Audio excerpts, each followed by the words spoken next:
Coucou les amis, j'espère que vous allez bien, bienvenue dans ce nouveau vlog. Il est autour de 5 heures du matin et je vous emmène pour toute la journée avec moi pour vous partager ma routine. Ça va être le but de cette journée, vous exposer 5 habitudes qui vous manquent aujourd'hui dans votre routine, ou du moins 5 habitudes que vous pourriez implémenter et qui pourraient vous aider dans votre quotidien d'un point de vue lifestyle. Donc venez avec moi pour ça, très content de vous avoir avec moi pour ce nouveau vlog.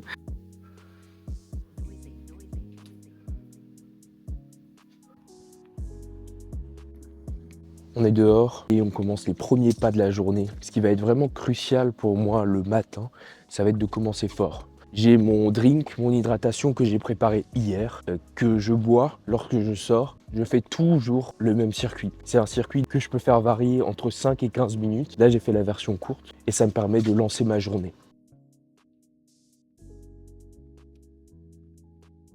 C'est quelque chose que j'ai pas précisé, mais le plus important le matin au réveil, deux choses: d'avoir de la lumière du soleil, soit dans l'heure, soit dans les 30 premières minutes. M'exposer à de la lumière très forte, et ensuite m'hydrater aussi dans les 30 premières minutes pour relancer la machine et commencer au mieux la journée. Et pour la caféine aussi, généralement, c'est au bout d'une heure que j'ai mon premier apport en caféine. Ok, alors quels sont les intérêts de cette première balade pour moi?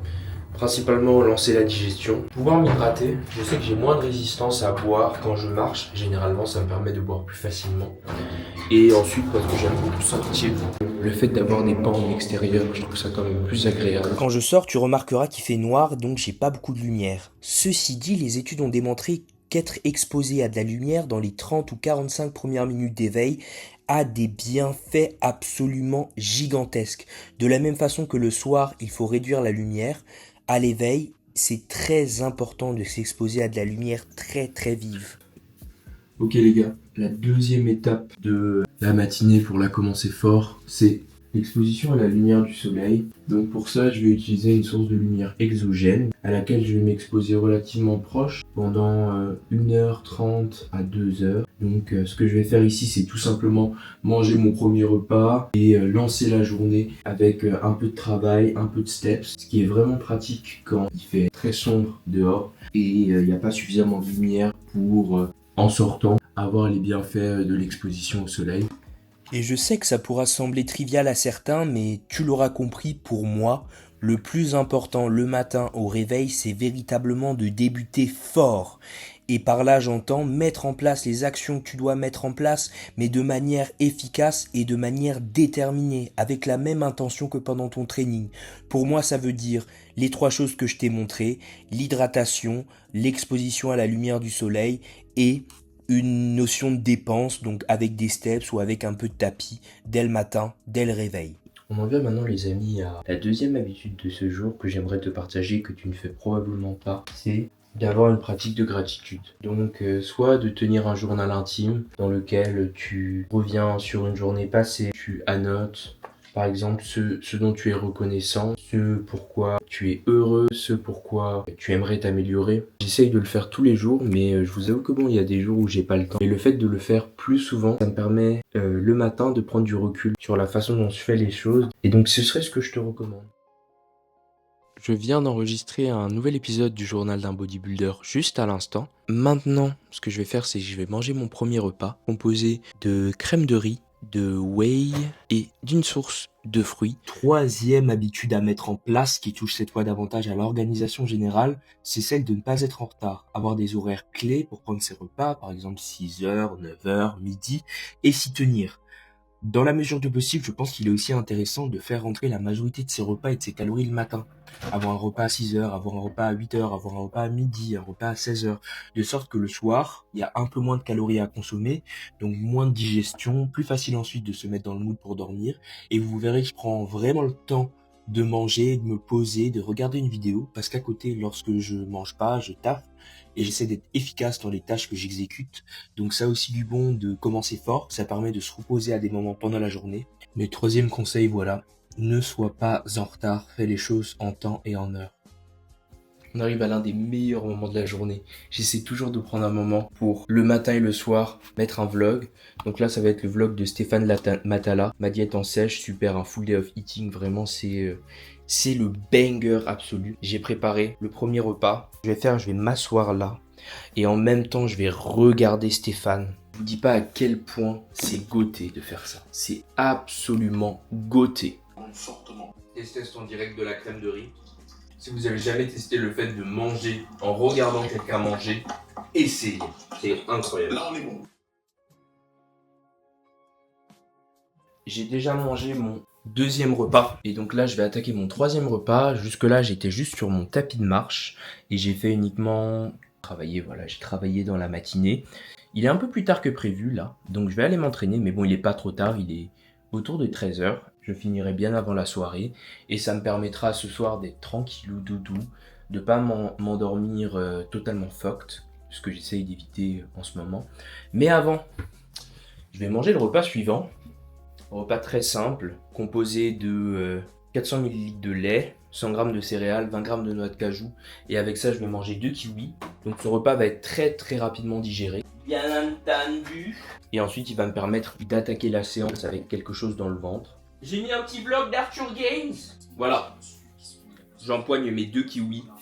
Ok, habitude numéro 3, s'entraîner à la même heure tous les jours. Essayez au maximum de s'entraîner à des horaires fixes, que ce soit très tôt le matin, entre 6h et 11h, que ce soit plus tard dans l'après-midi, vers 13h, vers 14h, vers 15h.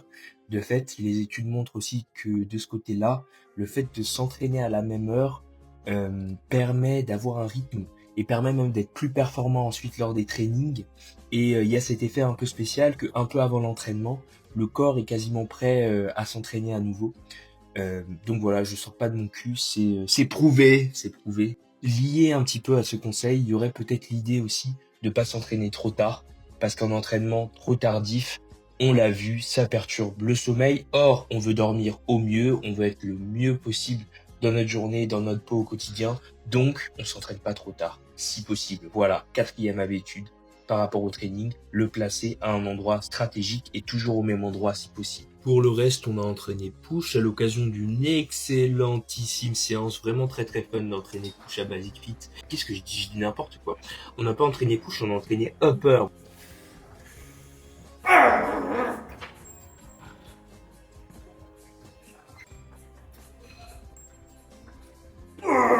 Et que serait, les amis, une séance upper? Que serait une séance upper sans une série dévastatrice sur la shoulder press à poignet dissocié Matrix, la meilleure shoulder press du game, à la fois pour le haut de pec et le deltoïde antérieur. J'aime vraiment charger comme un bœuf sur cette machine et y aller le plus fort possible. Elle est absolument exceptionnelle. Donc on termine tout tranquillement la séance avec les derniers exos et on se retrouve pour la dernière habitude de ce jour. Pour récapituler jusque-là, on a eu commencer fort, avoir une pratique de la gratitude, ensuite s'organiser au mieux et surtout ne pas être en retard, et enfin s'entraîner à la même horaire et pas trop tard. Je viens de rentrer de l'entraînement, j'ai le 4e repas de ce jour, donc il y a 400 g de fromage blanc, une banane qui pèse 125 g, 20 g de chocolat noir, 85%, 20 g de miel. Et avec ce repas, je vais prendre de l'Unwind de Train by GP. Donc c'est un complément qui va permettre de me reposer, me relaxer un petit peu. Donc je vais manger ça tranquillement. Je suis déjà en train de préparer le repas suivant.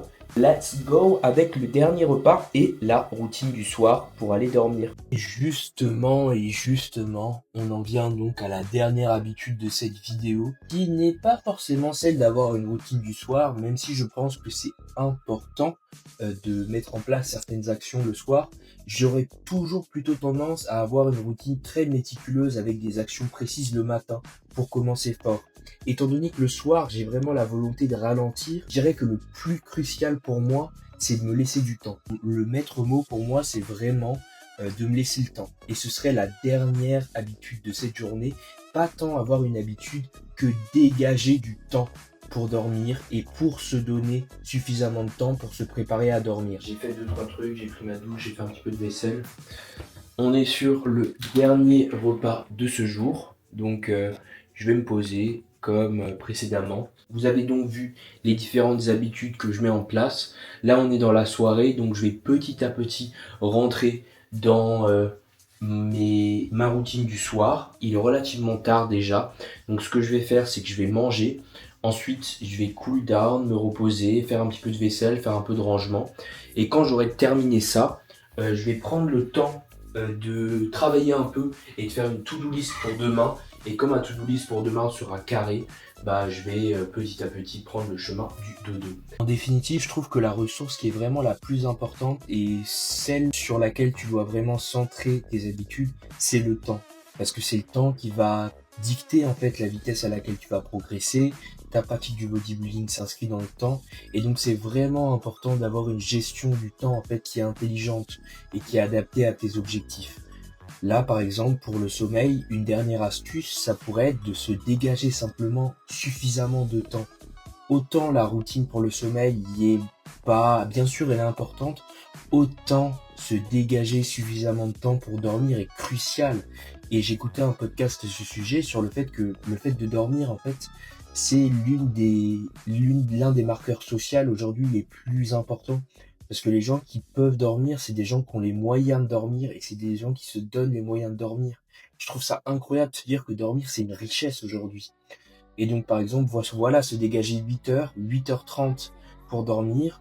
Dans ton processus de bodybuilding, dans mon processus de bodybuilding, je trouve ça super important.